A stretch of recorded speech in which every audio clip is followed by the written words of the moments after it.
Trauma is perhaps the most avoided, ignored, belittled, denied, misunderstood, and untreated cause of human suffering. Experiencing complex trauma as a child affects what we believe about ourselves, how we cope with life stresses, how we approach relationships, and our brain development. It's also responsible for a lot of the mental health issues that we see in our society today. Welcome to Chain Breakers. I'm your host, Trista Overby, and today's Teaching Moment episode is on complex childhood trauma. This Teaching Moments episode is designed to bring awareness and understanding to what complex trauma is and what causes it. Before we move forward, I'd like to give proper credit to Tim Fletcher, who's an addiction counselor with Finding Freedom. A lot of the information you'll be hearing today came from his online lecture on complex trauma. So I wanted to pause for a moment to give proper credit where credit's due. So with that being said, let's move along. Let's look at what is trauma. Trauma is defined as any event that a person perceives as being both dangerous and beyond their ability to handle or control. They may even feel as if there's a fear that they will be harmed or hurt, even a situation where they feel as if they may die or go crazy. Let's take a look at the two types of trauma. The first type of trauma is simple trauma. This usually occurs after a one-time horrific event. The second type of trauma, and this is the one we're going to be focusing on more today in our teaching moment, is complex trauma. Complex trauma occurs after repeated incidences of danger or any situation where a child or a person feels unsafe. This is any incidents, for instance, where a child feels as if they can't fully relax or feel as if they have to walk on eggshells continuously. They may even feel as if they can't trust anyone for their safety other than themselves. Traumatic experiences can occur anywhere at any time. However, in this episode, we're going to focus on how trauma is caused by our upbringing during our childhood within our family systems. Trauma can affect every child or each person differently. It's partially connected to the actual event that took place, but also partially due to the perception of those events by that child. Complex trauma is experienced most easily in highly sensitive children. There's also a lot of people that feel as if they've never experienced complex trauma because they came from a fairly decent home. However, trauma can still occur. A lot of people believe just because I wasn't physically abused or harmed in any type of way that I wasn't affected. A lot of what we're seeing is emotional neglect and not having our emotional needs met is one of the greatest causes of complex trauma within children. And then we may have people that have dealt with more abusive type trauma, and they may feel as if, oh, this is just a normal everyday occurrence for me. So they may not understand or see how negatively affected they were by their upbringing. Now, as I mentioned before, there are different degrees of trauma, but what we're learning is that even the most subtle forms of complex trauma can be just as damaging as the severe forms. Now, let's look at the 4 different causes of complex trauma. The first cause is abuse. Now, this abuse can be physically, sexually, verbally, or emotionally. I think so many people underestimate the negative effects of spanking. Now, what we must remember, as we mentioned earlier, is that part of complex trauma occurs by the perception of the event. The perception is usually held by the child, not the parents. But how does this child perceive this event of spanking? Do a child feels as if this is a danger, Do they feel as if they're going to be hurt or harmed in some type of way? Are they able to feel safe? Are they able to relax? Or do they feel as if they have to walk on eggshells around this parent who constantly spanks them or threatens to spank them? So, how is spanking positive for a child? Is spanking actually positive for a child? So, that's just something I want you to ponder in your mind. How is spanking beneficial to a child? Now, verbal abuse can include harsh name calling, but also some of the most subtle forms that I believe so many people overlook is calling your children names such as, oh, you're so sensitive, you're acting childish. Any type of name that involves criticism to a child can negatively affect them. Also, emotional abuse. This is one that I believe that is often overlooked. A lot of us have been emotionally and psychologically abused by our caregivers or parents. We may not see it this way often, but being guilt tripped by your parents is actually a form of psychological and emotional abuse. Being manipulated by your parents in order to get what they want from you is a sign of emotional and psychological abuse. So, a lot of us have been emotionally and psychologically abused, but because we don't quite understand what it is, we may feel as if, oh, I had no trauma. But this is more common than you would think. This abuse can also include being bullied at school or by a person in a more powerful position than that child, or a dictator or controlling parent. The second cause is neglect. This can be done by having an emotionally unavailable parent, a parent who's a workaholic, parents that's dealing with their own mental illnesses or unresolved childhood trauma. These parents can also be physically or chronically ill, or this parent may just simply not have the tools required to meet the needs of their children. And I would like to also throw in that a lot of these parents can simply lack emotional intelligence. The third cause is abandonment. The most common type of abandonment that we see in our society today is our fathers abandoning their children. A lot of the homes that we see today are reared by single parent women. So that's a huge cause of the abandonment that we see in our society. This can also include death of a parent as the child is in developmental stages. Divorce of parents, also children that have been taken away by Child Protective Services and placed in adoption agencies or foster care. And the last cause of complex trauma, and this is one that I believe is very common, and we often don't realize this, but it's failure to consistently have our basic human needs met. Now, I want to go into these 12 basic human needs that every human being has a little more in depth. Now, a lot of them are just straightforward, but I want to make sure that I go over these with you all so that you can see how not having these needs met can negatively impact a child. The first human need is safety.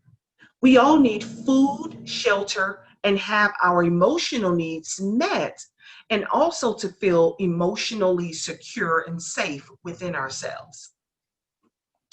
The second is respect. Every child needs to feel valued, as if their feelings, their needs, and their desires matter. The third is acceptance. We all need to feel as if we're accepted for simply who we are without trying to be changed by others or our parents. We want to be accepted for our personality, for our likes, for our dislikes. We want to feel as if we don't have an image to maintain. The fourth need is belonging. The fifth need is validation. We want to feel seen, heard, and understood. The sixth need that we all have is a need for fairness and justice. Children need to feel as if they will be defended and protected at all costs. Number 7 is honesty and trust. Number 8 is intimacy. Children need to feel as if they have a safe environment to talk about and share their feelings. They need to feel as if they have an attachment with their parent. There are a lot of children from dysfunctional and toxic home environments that feel as if they have no type of emotional attachment or intimacy or connection with their parents. This is actually more common than you think. Number 9, children need a nurturing and caring environment. But not only a caring environment, but they need an environment where they can also learn, an environment where they're free to explore and learn to be independent. They also need parents that can guide them on life's journey and help them to cope with life stresses.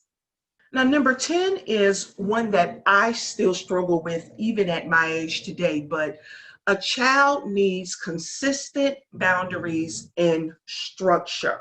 What you typically see within a lot of children that's experience childhood emotional neglect is that they have a hard time with boundaries. Not only do they have a hard time with putting up boundaries with others, but also boundaries within themselves. A lot of the self-sabotaging behaviors and addictions that you see, a lot of people are actually struggling to overcome these addictions because, again, if you never had consistent boundaries and structure in your life as a child, it's going to be very, very, very hard to create these boundaries, and not only create them, but stick to these boundaries constantly and consistently as an adult. So again, you have a lot of people that are dealing with addictions and they want to stop. They know that it's hurting and harming their body and their families, but it's not as easy as you think, especially when you came from a home that lacked consistent boundaries and structure. Number 11 is unconditional love. Every child needs unconditional love from their parents. Now let's look at love that is conditional. Typically within families that are toxic and highly dysfunctional, parents' needs typically come first within these families. That's the golden rule. And everybody must abide by these rules. If not, there will be consequences. And typically the consequence, whenever the child is not giving the parent what they need, whenever they're not pleasing the parent and their desires, typically approval or affection is withheld from this child until they act right. So to a child, this comes off as conditional love. As long as I'm behaving properly, as long as I'm a good girl, a good boy, as long as I'm doing what's expected of me, I can feel love. I can feel approval. But when I start putting my needs first and I start doing what's displeasing to people, even though it may be the right thing for me, that's when I feel the disapproval. And the last and final human need is to find resolution and solution to the pain or trauma that they are experiencing. Pain is actually designed to be a positive thing. It's used to notify us that something is wrong and it needs to be fixed. However, children who grow up within traumatic environments, they often cannot find a solution to their pain or their traumatic circumstances. Typically within these type of situations, there will often be a parent who's responsible for easing the pain or helping the child to self-soothe. But often within these type of environments, the parents are the ones that's inflicting the trauma upon the child, whether it's knowingly or unknowingly, okay? So what typically happens when a child cannot find a solution or a resolution to their pain and trauma, they develop responses to their trauma and pain. Before moving on to the responses that a child develops to the complex trauma that they're experiencing, I want to take just a minute to encourage parents out there and allow them to know the importance of apologizing to your child. Children are unable to decipher right from wrong. They just don't know that what they experienced was not their fault. Children tend to internalize blame and shame placed upon them from toxic parents. They don't have the capability to understand that mom or dad may just be having a bad day. That's why it's so important for parents to apologize to their children thoroughly when their behavior have negatively affected them. Whenever a child does not get the apology that they need, they end up internalizing the blame and shame, and they don't stop loving their parents. In turn, they stop loving themselves. So parents, it's very crucial that you apologize to your children when you have harmed them by your behavior or deeds. And often when there's no type of resolution by the parent or the caretaker of that child, the children may even try to resolve the situations on their own. A lot of times you'll see them trying to resolve the issues by being a good kid, by being who the parent wants them to be, by trying to be a better child, by pleasing the parent, but nothing seems to work. So when the pain and trauma cannot be resolved by the child, they tend to develop priorities to get their needs met. Now that takes us into our next section, the responses to complex trauma. The first response is developing priorities to get their needs met. Now, these two priorities that children tend to develop is actually conflicting, or shall I say, competing priorities. They want to get their needs met, however, they don't want to get hurt. So what tends to happen as a person is on this quest to not get hurt, but also to get their emotional needs met, they tend to find themselves in relationships with no type of intimacy between the two. And this often results in fake or toxic relationship connections. Again, you want to get your emotional needs met, but you don't want to get hurt. And in order to have any healthy and thriving relationship or connection with someone, we have to be vulnerable. We have to allow people to see within us. We have to risk being hurt. But a person that's operating in survival mode, they're not able to be vulnerable with others. So this is why they often find themselves in superficial relationships or toxic relationships with others. Again, the top priority is not getting hurt. So that triumphs every other need that this person has. So what happens when this person's mind perceives any type of pain, any signs of danger, stress, anything that can make them uncomfortable, their brain typically responds in one of these three ways in order to not get hurt: fight, flight, or freeze. And most of the times, a person operating in survival mode, they don't even realize that the behavior and the responses that they are partaking in is not helping them, but instead hurting them, possibly even pushing them away from the people that can love and properly care for them. But again, because they're always operating in their survival state, they end up self-harming and sabotaging themselves and any potential possible healthy connection or relationship that they could have. Now let's look at the first response to trauma and pain.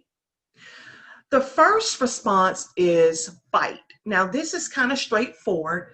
These type of people usually respond in angry, intimidating type ways. They're often the type of people that you would see being bullies, whether at school or even in the workplace, okay? They have the mentality of, I must hurt you before you hurt me. And sometimes people utilizing this response may not outwardly show it, but they may internally show it and direct it towards themselves in self-harming ways. The second response is flight. This simply means we're going to avoid at all costs. A lot of people that experience this type of trauma response, they typically read too deeply into situations where they perceive any possible danger. They often go to the worst case scenarios in any situations. This trigger is usually followed by a nanosecond response that escalate with great intensity. For instance, this person doesn't have that ability to pause for a minute and weigh the options or the pros or the cons, or to question and ask themselves, okay, well, did this person really mean what they said? Or just to look at things in a different light. This person will immediately jump to conclusions. They will even sabotage things when things are going smoothly. For instance, in a relationship, they could find themselves with this great person and they could be getting close, things may be getting intimate, but as soon as they perceive any type of possible pain occurring or any situation that makes them uncomfortable, they're out. They run away, they push people away, all to avoid the feeling of trauma and pain. Okay. Flight can also include distractions such as escaping into fantasies. This is one that I can personally relate to. I was a daydreamer as a child. And also I find myself distracting myself with social media and procrastinating when I need to be working on tasks that I deem to be stressful or uncomfortable. So this is definitely my go-to trauma response. And lastly, a lot of times these people will self-isolate.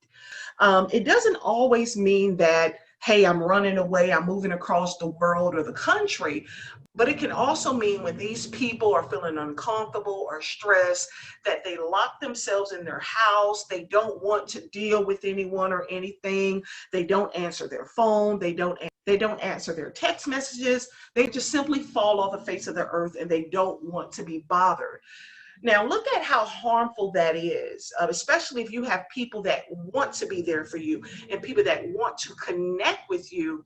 But again, because you are operating in this trauma response, you're pushing away everyone that could possibly be there for you to help you during your time of need. And the last trauma response we're going to look at is freeze. Now, this is very, very, very common in a lot of children, especially people that may have endured sexual abuse or physical abuse, or just situations where, for instance, they're ridiculed, or they're told to stop crying or stop acting this way, to where they weren't able to fully express their emotions and just simply be who they were.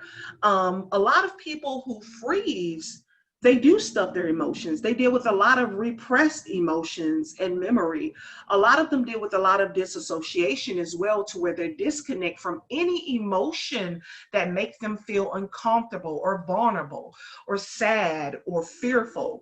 A lot of people that utilize this response, they also try to act as if I don't care about anything. They try to have this whatever attitude. And in severe cases, this person can also become numb. And what the brain typically do in situations like this is, especially if it's a child that have experienced a traumatic event, the brain will also try to protect you by blocking certain memories. So as this person get older, let's say if they're now 30 years old and they dealt with a traumatic childhood, this person may find themselves exploding on people, being triggered, but not quite understanding the reason why they're being triggered. You may also view these people as the type of people that you feel as if you're walking on eggshells around a lot of the times. It may come across as if they're always a glass full, and any little thing that you say or do may send them over the edge.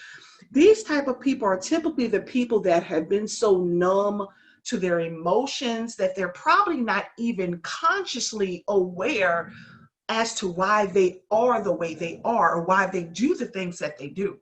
Also, having gaps in your memory is very common for kids that have experienced complex trauma.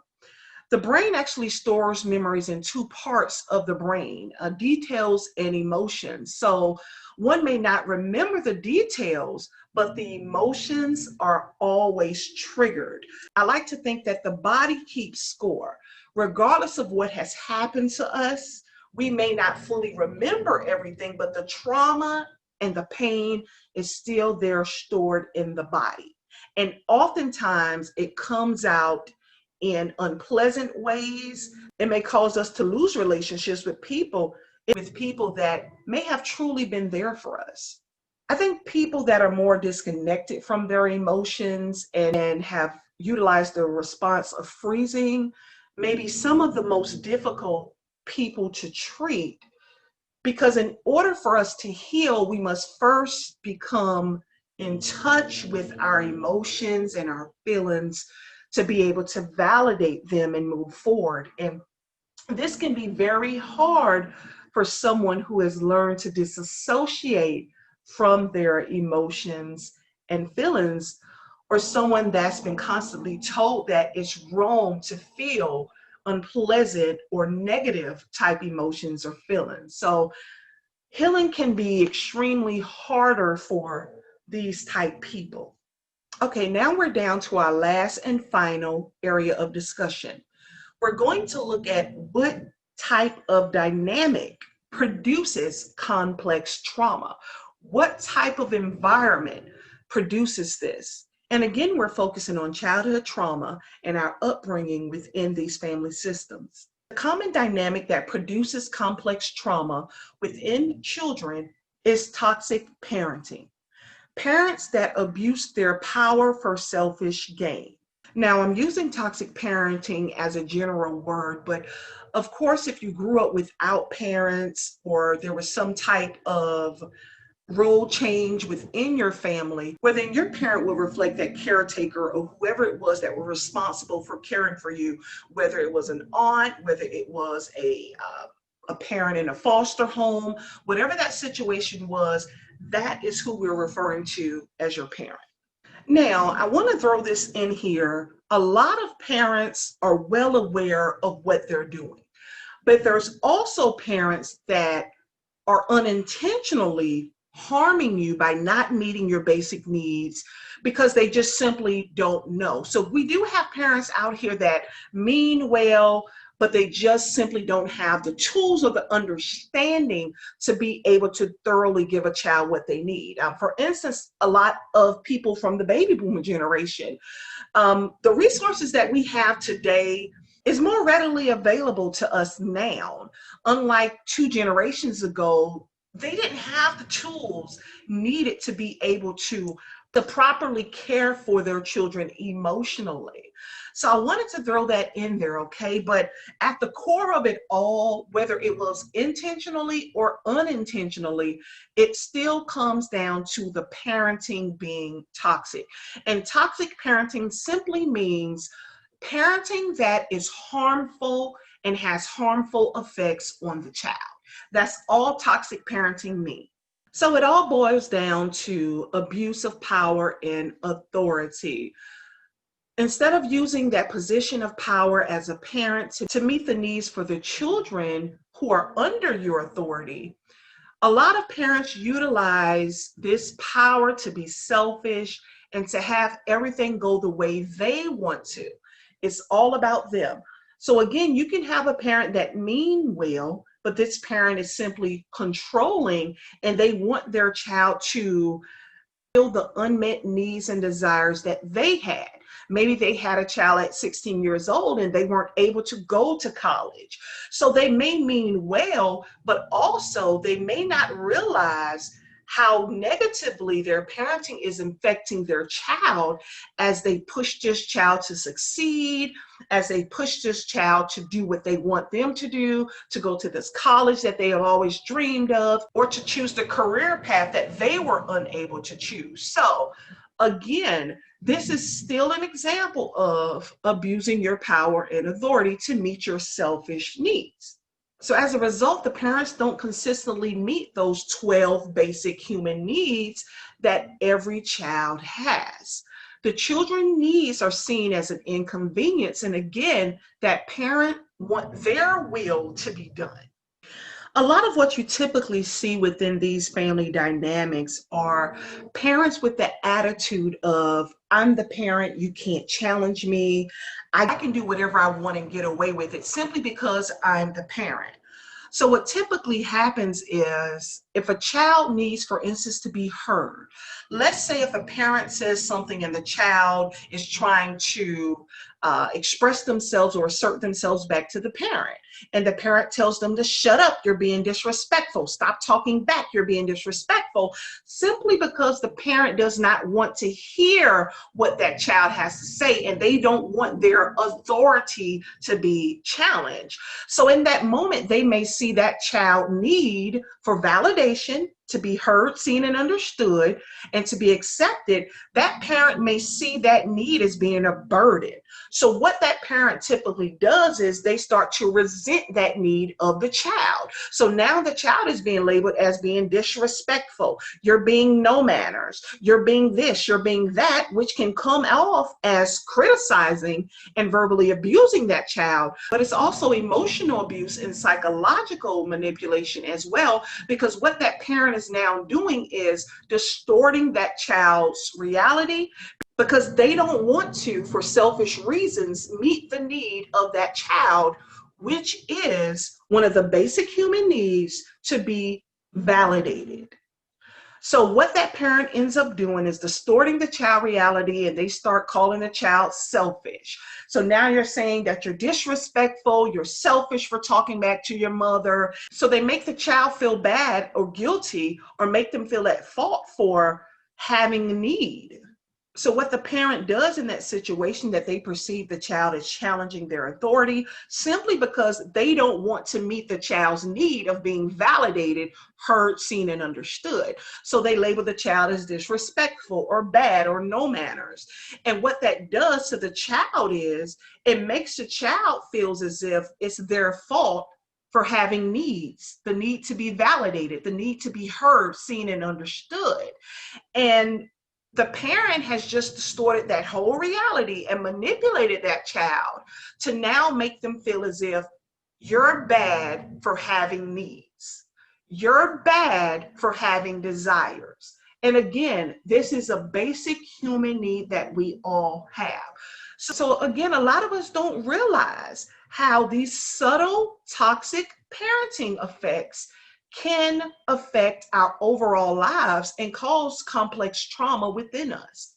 So what typically happens in a lot of these families is that children often have to become parents to their parents, in a sense of the child now have to meet the parent's needs.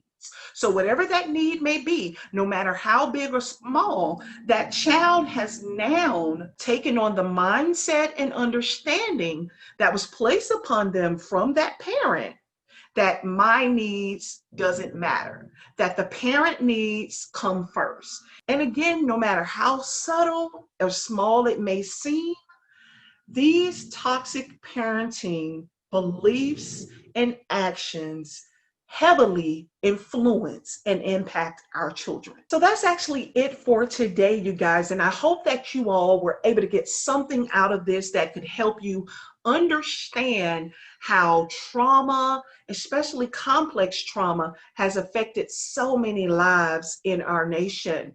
Thank you so much for tuning in to Chainbreakers Talk Show. And make sure that you tune in every Wednesday at 8 p.m. Eastern Standard Time via Facebook, Instagram, and YouTube.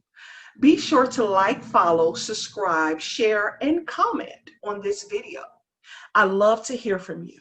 Until next time.